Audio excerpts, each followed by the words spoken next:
bom dia a todos e a todas. Já fui devidamente apresentado, agradeço ao convite, cumprimento Futura e SESI pela realização dessa atividade. E, considerando que se trata de um talk, acho que a primeira questão que me surgiu desde o princípio foi o que eu poderia trazer para realmente contribuir e com este público, né? São educadores e educadoras, profissionais de educação da rede SESI no estado de São Paulo. E tinha uma tarefa que era falar um pouco sobre família e falar um pouco sobre essa área da política pública de assistência social. Eu acho que, ouvindo aqui o que já foi dito, desde a abertura, tem ficado mais evidente. Primeira coisa, seja a rede SESI, seja a rede pública de educação, nós todos precisamos saber que nós não estamos sozinhos. Então, eu faço parte de uma outra política pública, me sinto um pouco aqui um visitante mesmo, para contar um pouco do que a gente vive lá. E é importante que a gente que está nessas outras políticas públicas, saúde, educação, assistência social, habitação, esporte, cultura, lazer e etc., trabalho, geração de renda, nós conheçamos uns aos outros. Se não nos conhecermos, não conseguiremos nos integrar e trabalhar juntos. Nós teremos um grande conjunto de trabalhadores e trabalhadoras trabalhando isoladamente e a gente não consegue criar uma sinergia para isso. Então, queria dizer, por exemplo, para vocês, que só no estado de São Paulo, 10% da população é atendida pelo Sistema Único de Assistência Social. 1 em cada 10 paulistas precisa ou de um programa de transferência de renda, ou precisa de um acompanhamento familiar por causa de alguma situação de violência, ou precisa de um atendimento, de um abrigo para uma criança vítima de violência, ou uma pessoa idosa que precisa de um abrigo também, porque não tem uma família de referência para poder ser cuidada, e vários outros atendimentos. É pouco conhecido, é um trabalho quase invisível, mas para quem precisa dele, ainda bem, nós temos uma Constituição de 88 que garante isso como direito, não é favor.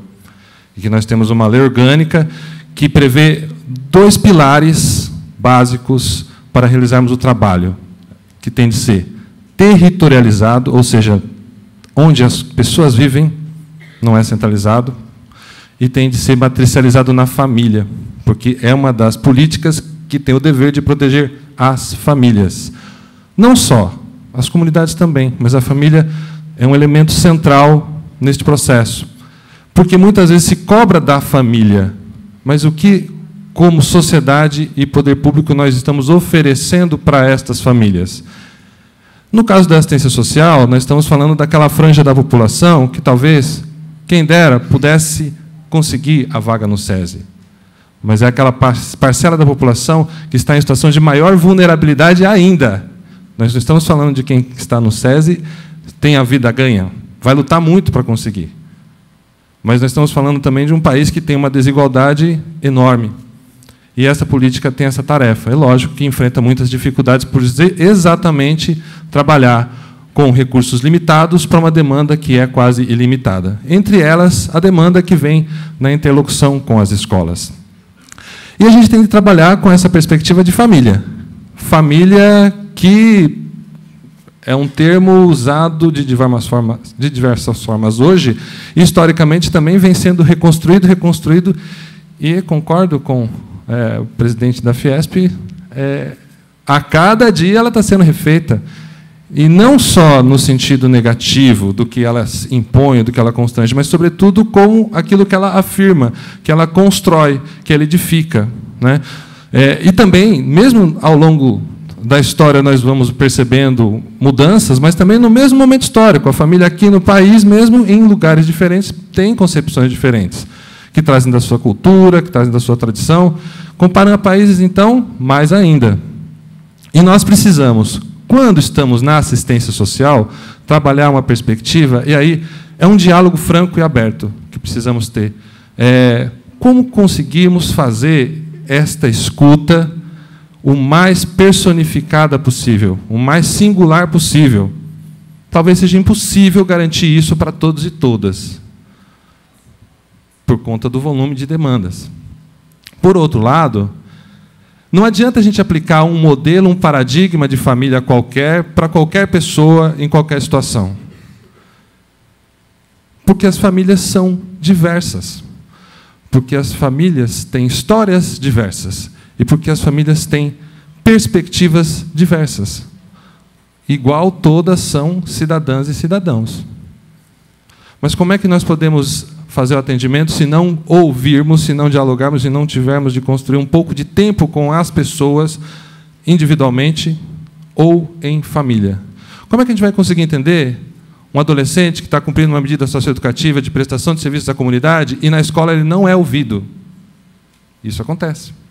Como é que a gente vai fazer o atendimento sem ouvir uma família que está com dificuldade para poder cuidar direito do seu idoso e que não quer que o seu idoso fique abandonado em casa, porque a família precisa trabalhar para gerar renda para, inclusive, sustentar a pessoa idosa. E precisa dialogar com alguém que tenha algum recurso para que se possa, talvez, num período do dia, das 8 às 17, enquanto essa família vai buscar o trabalho para gerar renda, ter alguém em que confia para ficar com este idoso ou com esta idosa. Então, este é um pouco o trabalho que a assistência social faz no país todo. E faz em São Paulo, e provavelmente faz em todos os municípios em que vocês estão. Queria dizer isso para que vocês, quando necessitarem, contem com esta rede. Porque nós também precisamos de vocês, das redes de educação, seja pública, seja do SESI, seja as diversas redes que existem. Porque, provavelmente, em algum momento, nós estaremos atendendo as mesmas pessoas. São os mesmos adolescentes, são as mesmas crianças, são os mesmos adultos que podem passar por uma situação de violação de direitos ou risco pessoal. É o que está na escola, é o sujeito que está na escola, é o sujeito que está na assistência social e é o sujeito que está na justiça, às vezes. Nós, às vezes, não temos a dimensão da importância que nós temos nas vidas uns dos outros. Eu também trabalhei na educação, inclusive com algumas pessoas que estão aqui no palco, junto na plateia. E um dos dados muito interessantes que a gente trabalhava lá no começo da década de 2000 é que muito se falava sobre a relação entre professores e alunos e famílias. E numa pesquisa, né, que deixou muita gente surpresa, mas que depois na prática foi se confirmando, das instituições em que adolescentes confiam, a mais importante é a família. O que os adolescentes mais ouviam, queriam ouvir, queriam seguir a opinião. A segunda era os professores. E aí confirma muito o que foi falado aqui. O medo de que a mídia que estava fazendo a cabeça sozinha das pessoas não se confirmou. As próprias crianças e os adolescentes explicavam por que mais se falava da mídia do que da família e da escola, dos professores. Porque era lá que estava se falando. E, às vezes, não se falava em casa. Mas era tudo que a criança e o adolescente queria, alguém para conversar. Que é o que, por exemplo, um adolescente que cumpre medida socioeducativa fala: eu tenho a minha mãe, se eu não tiver a minha mãe, acabou. Eu não tenho porquê.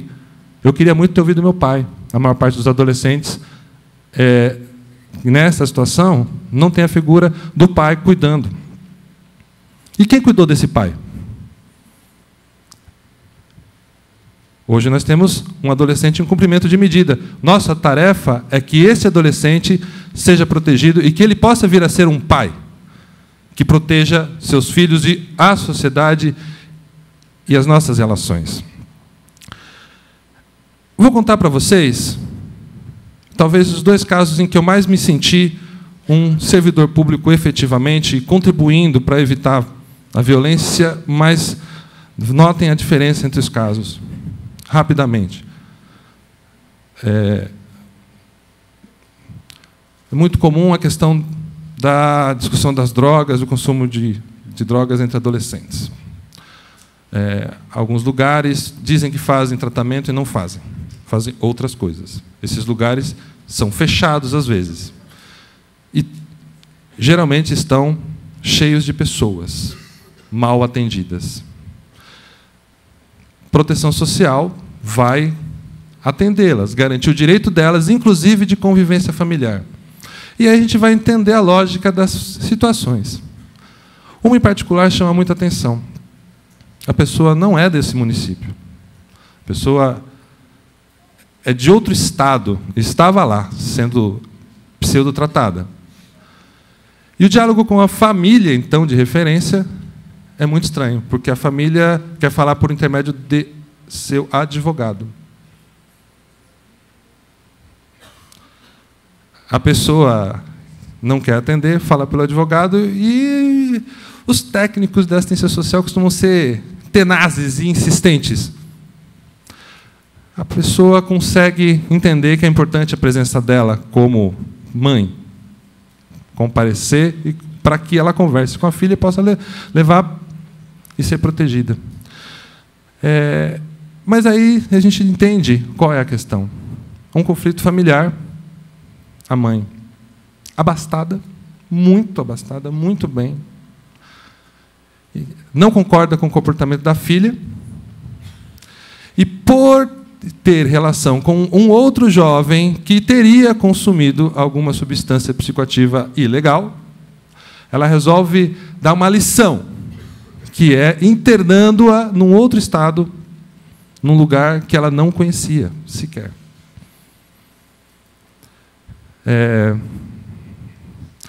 Nós não tivemos o poder de ver e acompanhar totalmente, porque é outro estado. Mas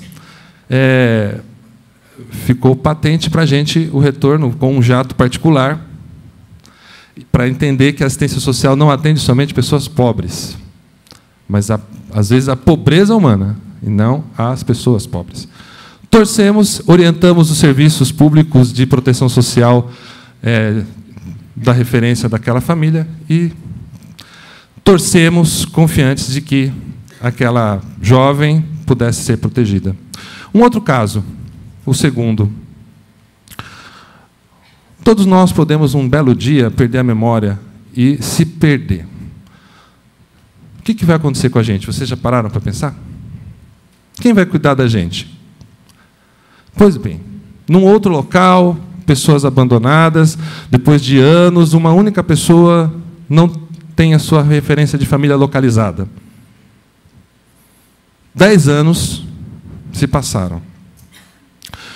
Esta pessoa, uma bela tarde, uma adulta, está assistindo vale a pena ver de novo. Regina Duarte, e os olhos dela brilham.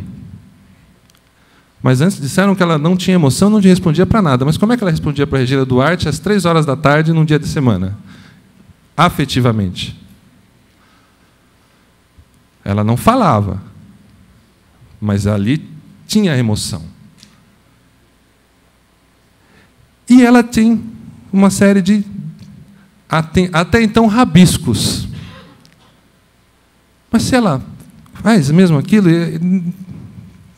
como assim? Alguém já estudou isso com ela para entender? Não, ninguém tinha feito isso. Bom, eu sou psicólogo social. O pessoal fala, nossa, né? Como é que você... Não, só somos psicólogos. E tem conhecimento humano para danar que a gente pode utilizar. E aquelas aulas que a gente passa com 5/0 de neuropsicologia, de psicologia cognitiva, vamos utilizar sim. Ela dá um lápis para ela. De repente, feito aquele filme do Stanley Kubrick, em que o animal levanta e vai dar uma atacada, que cria ali a figura da violência, ela faz um movimento de pinça. Educadores, vocês sabem o que é isso. O trabalho que dá para construir este movimento do ponto de vista da inteligência. Então, 10 anos depois, ela faz um movimento de pinça e ali ela vai ser colocada diante de um desafio. Ela não fala, mas ela responde, e ela faz um movimento de pinça. Ela pode ser alfabetizada. Meio incredulamente, pergunta-se para ela, sabe o nome da mãe? Se sim, use o olho, pisque. O olho dela pisca. Você sabe escrever o nome da mãe? O olho dela pisca de novo. Escreve o nome da mãe no papel. Ela escreve o nome da mãe no papel. Chocante. Você lembra o nome do pai? Mesmo roteiro. Nome do pai no papel, com nome e sobrenome. Tem irmão? Tem. Lembra onde morava? Olha, de novo, piscando. Escreve onde morava. Enfim, é o silêncio que vocês estão tendo, é o que a gente teve. Como explicar aqueles 10 anos? Mas o que interessava eram os 10 anos posteriores, a partir de então, se aquilo fosse real, se aquilo confirmasse alguma coisa. No mesmo dia, a gente deu-se um jeito de ir até a delegacia verificar se tinha algum relato de identificação. Boletim de desaparecimento da cidade vizinha. 10 anos. Nome, sobrenome, RG, inteiro bateu. Ali a gente falou, aquilo é assistência social. A proteção social daquela pessoa, a gente conseguiu a partir daquele momento, porque nós localizamos a família. Tem outros capítulos dessa história, porque há circunstâncias em que a família é encontrada, imagine, 10 anos depois, sendo os pais idosos, com necessidades também, as circunstâncias da família. E aí a gente faz o nosso trabalho de proteção social, compartilhando e não transferindo ou empurrando o nosso trabalho entre as áreas. Então, esse tipo de trabalho é que nós precisamos fazer mais em conjunto. E aí, neste sentido, queria deixar uma palavra poética que talvez seja o que dá sentido à nossa vida, que é do João Cabral de Melo Neto, que não é só com palavras que se defende a vida, mas com as nossas ações.